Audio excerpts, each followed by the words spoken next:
Stephen Warner on the Barton organ. Thank you, Stephen. Welcome, everyone, to the Penny Stamps Distinguished Speaker Series. Happy to be back at home in the Michigan Theater, and today very thrilled to present South African artist all the way from Cape Town, South Africa, that's way down at the very bottom, sculptor and collagist Justine Mahoney. Is there still folks finding seats? Is there something in the house going on? No? Oh, talking, yes. I'm talking. I want to thank our partners for their support, as today's program is supported by the University of Michigan Museum of Art, the Institute for the Humanities, Chelsea's River Gallery, and Michigan Radio 91.7 FM. Just a couple of announcements today. If for any reason anyone here missed the John Lewis event on this past Monday, the full talk is now up on YouTube. You can find it just by Googling John Lewis Penny Stamps and videos. And I will post a link on the Penny Stamp Series Facebook page. And a big thanks to Nate Davis at Intervision for turning that around quickly so folks can catch it, because it was a great moment. So if you weren't there, you should see it. The Stamps Gallery, our new gallery that the Stamps School opened in September just down the street around the corner on Division, now has its undergrad juried exhibition up. That is up until December 16th, so you should go see it. And there is an event of note happening there next Wednesday. This is the IPD Trade Show, Efficient and Satisfying Use of Small Living Spaces. IPD, I believe, means Integrated Project Design. I did have a note on that. I missed it. I'm sorry. But what it means is that there were 8 teams of U of M students from art and design, business, engineering, and information competing in this, there it is, Integrated Project Development Challenge, where the teams present and demonstrate their products to the public. So they're having an event this Wednesday evening at 6:30 p.m. at the Stamps Gallery, where attendees can go and see the actual products, test them out, and cast your vote for the best of the best. So that is Wednesday evening, 6:30 p.m. at the Stamps Gallery. We will have our regular Q&A today. This will be in the screening room, not here. So when Justine's done talking here, you go out, turn left, go down the corridor, and you'll find another theater in the theater, and can join Justine there for some questions. Please do remember to turn off your cell phones. And now to give you just a little background on Justine. I want you to know I ran into Justine Mahoney by accident. I was visiting Cape Town last February, and I happened upon an opening at her gallery, at Southern Guild Gallery there in Cape Town, and was so amazed and impressed by her work, and I invited her on the spot, which I think it may be my one and only on-the-spot invitation. Another interesting singularity of that moment was that as this opening was going on and these beautiful and amazing objects that she makes, which you'll see in a moment, I asked the gallerist out of curiosity for the price of one of her sculptures. And then I was told that she would have to consult as the prices were going up as the evening progressed, which I've also never run into. And I think you'll understand when you see this work. Her work is being shown next week down in Miami during Art Basel, which is happening. And she was there last year, and the sculptures just fly like hotcakes off the shelves. And I'm sure there will be much more to see of this woman as an artist and her work to come in coming years, so you're lucky you're getting an early bite. Justine Mahoney, she's known for sculpture and collage.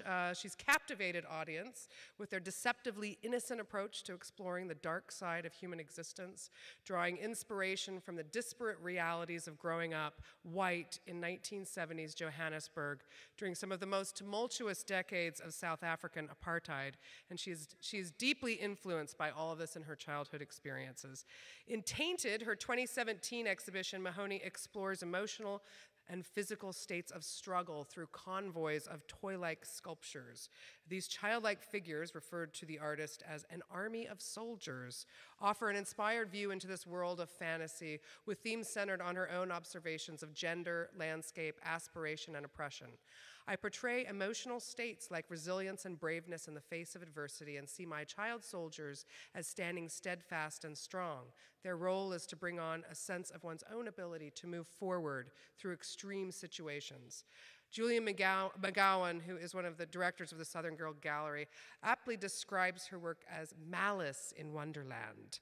Please join me in welcoming Justine Mahoney.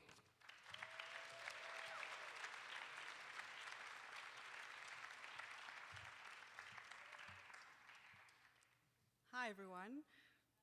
So I'm a sculptor.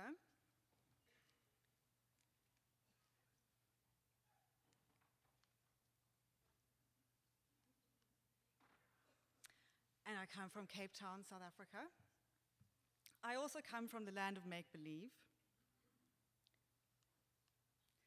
I want to take you on a journey through my own personal story, starting with the studio space where I work.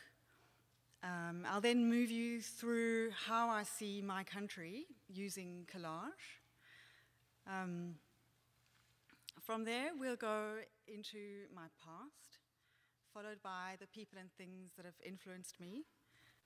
From there, we'll see my current work, and finally, the new stuff that I'm interested in. So this is my studio at home. And these are the walls of my studio,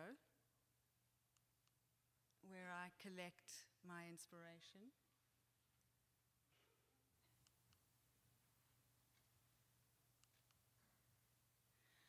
So before I show you my images about how I see South Africa right now, I need to explain to you that I grew up during the apartheid years in South Africa. And for those of you who don't know what apartheid is or was, it was the forced segregation of black and white people by an extremely corrupt and misguided government. And during my 20s, in the 1990s, we did see the dissolution of apartheid, finally with President Nelson Mandela becoming our president. But I have to say that our country is still recovering from this. So let's go into how I see my country. I'd like these images to wash over you, just kind of immerse yourselves into the imagery, to maybe get a feeling of what it's like to be me.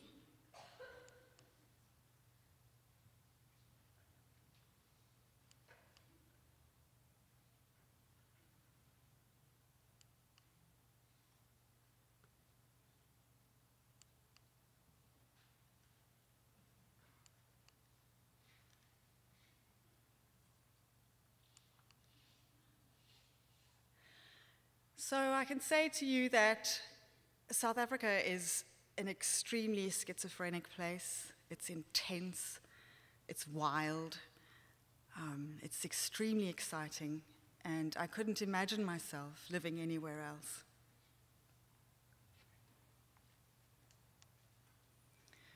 So let's go into my past. I've also created a series of collages, especially for this talk, to show you the things that have formed me as a person. So this is my first memory.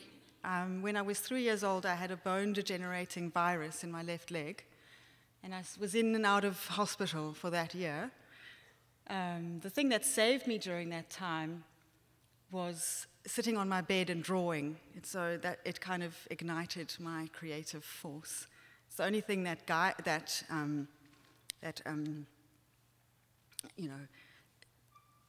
took me through that experience. At the same time, I imagined monsters coming in the windows at night and hiding underneath my bed, and the nurses seemed absolutely massive to me, and I was completely petrified.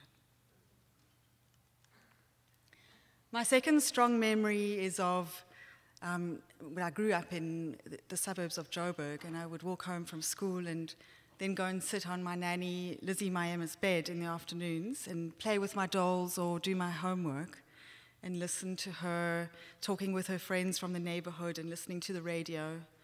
She would also tell me stories of when she grew up and the stories that were told to her as a child.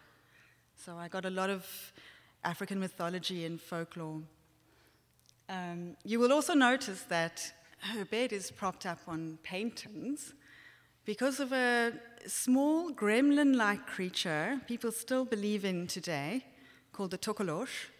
He's so tiny that it's impossible for him to get up on the bed if it's propped up on bricks and paintings. But if he does happen to get onto your bed at night while you're sleeping, he'll move into your dreams and mess with your life and sometimes bite off your toes. So you just don't want that to happen. This could be what the collaged looks like. So to this day, I still have a huge fear of something grabbing me from underneath my bed. But at the same time, I also believe that it's the space where your dreams collect, and it's where your subconscious lives.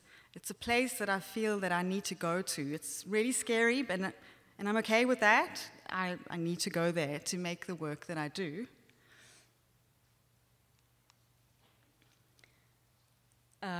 I would spend hours playing in my bedroom, in my fantasy world, playing with my Barbies, pretending that they were astronauts going up to the moon, play with my dolls' houses, and think about the stories that Lizzie would tell me and infuse those stories into my games. You'll also see that I don't have eyes, and that's because I wasn't aware of what was going on in my country at the time. This is a typical 70s suburbia scene in Joburg. It's kind of like a fake veneer of happiness with people seemingly oblivious to what was going on in the country at the time also. Gangs of kids roamed freely in the streets, going up and down the road on skates and bikes and roller skates. But at the same time, there was a feeling of unease. Something wasn't quite right. You could feel it. Every year, we would go down to the coast for our beach holiday. And as I would sit in the back of my parents' car, I would look over the landscape and I would feel layers of history. But I never really felt like I fit in. But at night in my dreams, I would dream of the stories that Lizzie would tell me, and my consciousness started to slowly awaken. My eyes slowly started to open, and it felt like Africa seeped into my veins and became part of me and woke me up. At the same time, I just didn't know who I was. I still don't. I did finally wake up when I was a teenager. My eyes opened, and I became aware of everything. My heart cracked, and yeah. So this sculpture here is my very first sculpture, which I made for a series called Innocence. She's based on that time of she doesn't have eyes, so she's based on that time growing up in, not being aware. But she's also based on this girl that collects money for kids with disabilities, and because I had something wrong with my leg, I completely identified with her, and she became my best friend. Every time I would get taken to the supermarket with my mom, I would go up to her and say, "Who are you? Are you me?" And I base all of my work on her. This is a sculpture called Heroine, which is part of my second series called Tainted. And I ask of her, "Are you me?" And she says, "We are all each other," and I believe her. So now that you know my past and my present, let's go into the people and things that have influenced me. These are the incredible women of the Ndebele tribe who immerse themselves in design and painting. Almost every surface is infused with deep meaning and symbology. I'm drawn to the boldness of their colors and geometric designs and the way their belief systems are used to adorn themselves and their homes. It seems almost futuristic to me. This tradition is passed from mother to child, and almost every surface is covered.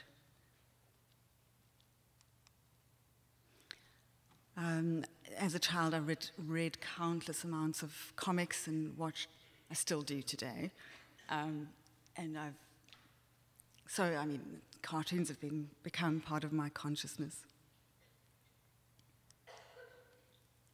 I look to African sculpture for the way it simplifies the human form into its most basic geometric elements.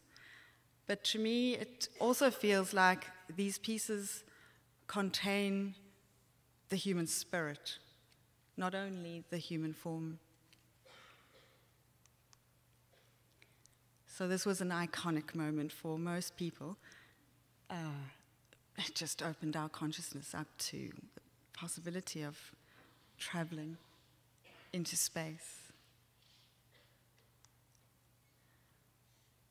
I think that Star Wars has become part of our mythology, and for me personally, the vast landscapes just held so many possibilities. And because of this, on my trips down to Cape Town or down to the coast every year, I would superimpose in my imaginings of androids and robots and creatures onto the landscape. I would wait for episodes of Star Trek every week just to see what could possibly be out there. And I would spend hours imagining different scenes and creatures. This film, to me, completely relates to the idea that anything alien needs to be dealt with in some way, and only the children really knew how to handle the situation.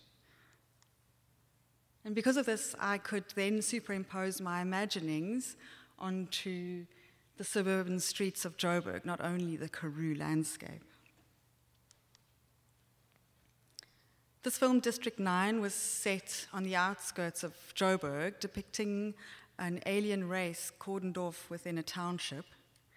And I think that this film directly relates to the idea of a police state and how one can possibly survive within it, obviously with many layers of armor, for emotional armor and physical armor. So my work is based on two things. It comes from pop culture and African culture. And so this is why the concept of Afrofuturism is so exciting and interesting to me. And this is what Afrofuturism looks like to me. So these are the artists who have influenced me the most. Up at the top there, Yinka Shonibare for his African and Western interplay. Henry Fusili for his painting, The Nightmare, which totally relates to the kind of nightmares that I had as a child. And Louise Bourgeois for her depictions of emotional states. Jeff Koons for his iconic nostalgic imagery. Brian Donnelly, aka Cause, coming from a graffiti artist to a limited edition toy maker to a full-blown, larger-than-life sculpture maker. Up at the top there, well, no, before then, Paula Rigo, for her dominant children, which not only dominate the adults, but dominate the spaces around them. Gilbert and George for their iconic, larger-than-life collaging. Cindy Sherman for the way she uses her own body representing different states of humanity. And Alan Jones for his extremely un-PC and subversive representations of women. So uncool, but really cool at the same time. I think the best artist coming out of the country right now is Mary Sibande, for the way that she depicts ordinary people and elevates them to icon status by positioning them in public monument statuary poses. They become heroes. So how do I condense all of this information into my process? This is my first series called Innocence. They're all about this high, and they're made of cast-in bronze, and I paint layers of enamel paint over, and to me this is their sugar coating, which represents their thin veneer of happiness. You'll see that none of them have eyes. I used charcoal drawing to bring these sculptures to life. I love the simplicity of that thick charcoal lines that I could make without too much detail. But at the same time, I felt it really limiting because I needed more layers and more complexity, and I just felt very limited. So I decided to go back to making collages like I did when I was a teenager, which really gave me... So you can see that I went back to working with old images that I'd collected from books and photographs, together with Pinterest.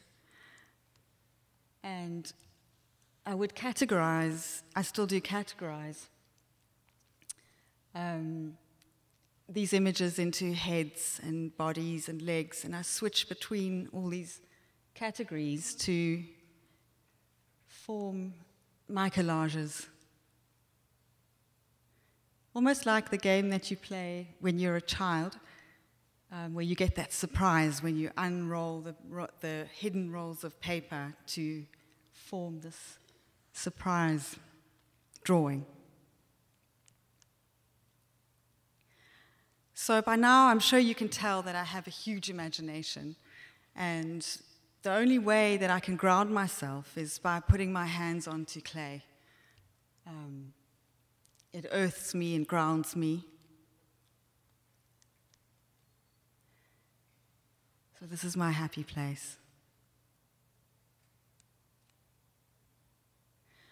So I'll work with the clay in a very similar way to how I build up my collages, where I'll build multiple body parts and hack and bash and splice them together and go back and forth from the collage making back to the sculpture making, taking things apart and adding, changing the collages to work.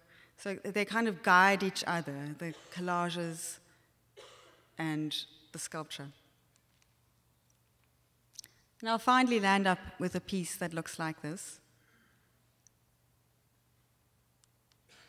And from there I'll make a mold, and I use a foundry to cast my works in bronze. And I work very closely with the guys, with expert metal workers at the foundry, where we'll assemble the parts again, and we'll go,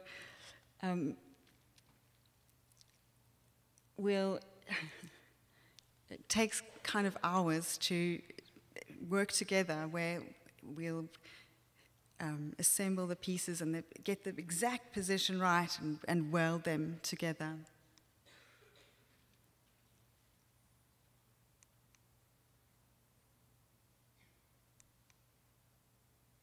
So this is the finished but raw bronze pieces, and from there I'll decide whether to patina them with patina experts. I can't patina myself yet, but I'm learning. It's an incredibly beautiful and alchemical process, it feels like to me. Or I'll decide to paint layers, and at the moment I'm kind of deciding whether to paint or to patina more or to expose the metal. So I'm going through a bit of a transition with my work. So let me show you my series called Tainted. I'll show you first the collage, which brought each piece to life, and then the actual piece. And the series is based on the waking up and the becoming aware aspects of growing up in Joburg. So this is the first collage that I created for this. He's a little Darth Vader who wishes to go back to his Death Star, but he lives in the middle of the Karoo.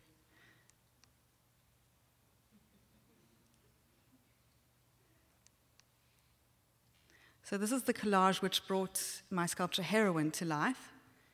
She's based on that time of me roller skating up and down my road, listening to music on my headphones and shooting bubbles from my gun, completely not aware of what was going on.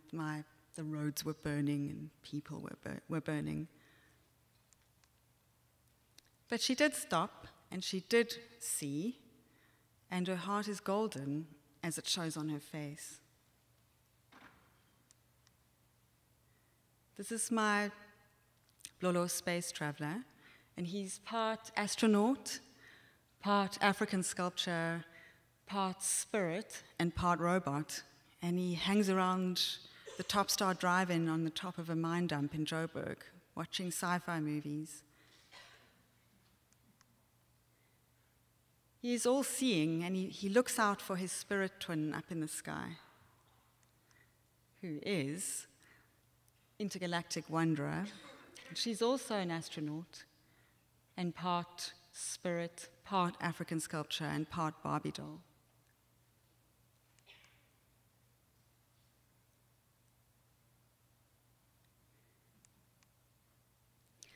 She's a remnant of my Karoo imaginings, and her name is Nostal. She's turned into a spider by playing a game that she shouldn't have.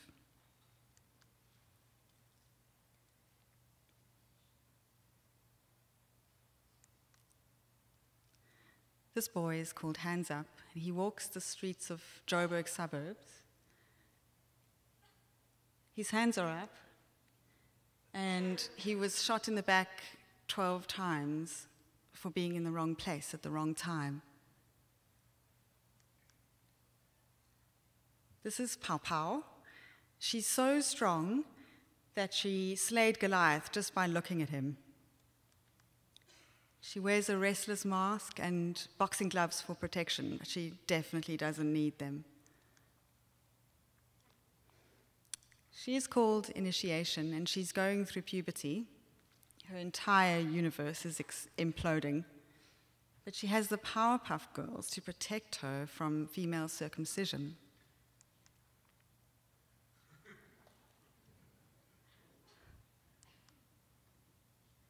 This piece is called Victory, and I believe that she's all of us.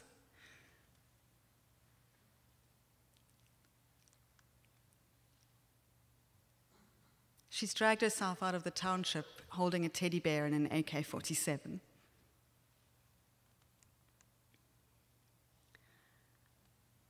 So, what am I interested in now? I'm interested in the transitional phase between childhood and adulthood. So that period of time where you need a lot of protection because you're growing and you're changing. So I'm looking at initiation ceremonies and things like scarification, which mark important milestones in your life. So these are the things that are influencing me right now. I'm completely obsessed with this series. Because it's so otherworldly and nostalgic at the same time. So this is what scarification looks like, and it's the marking on your body of important changes within one's life. This also allows me to look more at creating textures in my own pieces, where most of them are very smooth, but I'm looking more to high amounts of embellishment with my work. So I'm looking at these old embellished forms of armor. This is an initiation ceremony which boys in the Transkei go through at the age of around 18. They first are circumcised, and then they go out of their community into the wilderness, where they have to fend for themselves for 2 weeks and brave the elements. And at the end of this, they are men. So let me show you the new collages that I'm busy working on. They're completely unfinished, so I'm needing to layer them more with a lot more embellishment, and also using the armor, which I need to overlay over the top.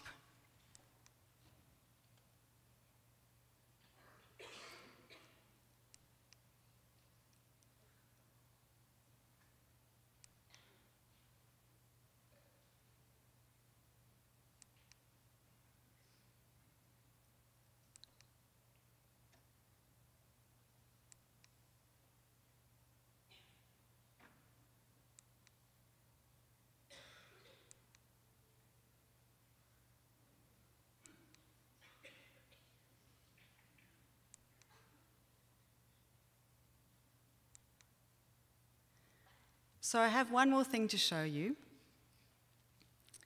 and that's my piece called Mighty Ndebele. She's so mighty that she's as tall as the buildings on Diagonal Street. She walks Joburg's mine dumps in search of gold, but she doesn't know that she's actually made of it. And in conclusion, I'd like to leave you with this, by saying that by tapping into our past, our present, and possibly our futures, we can then understand the gold that we have to make our work with. Thank you.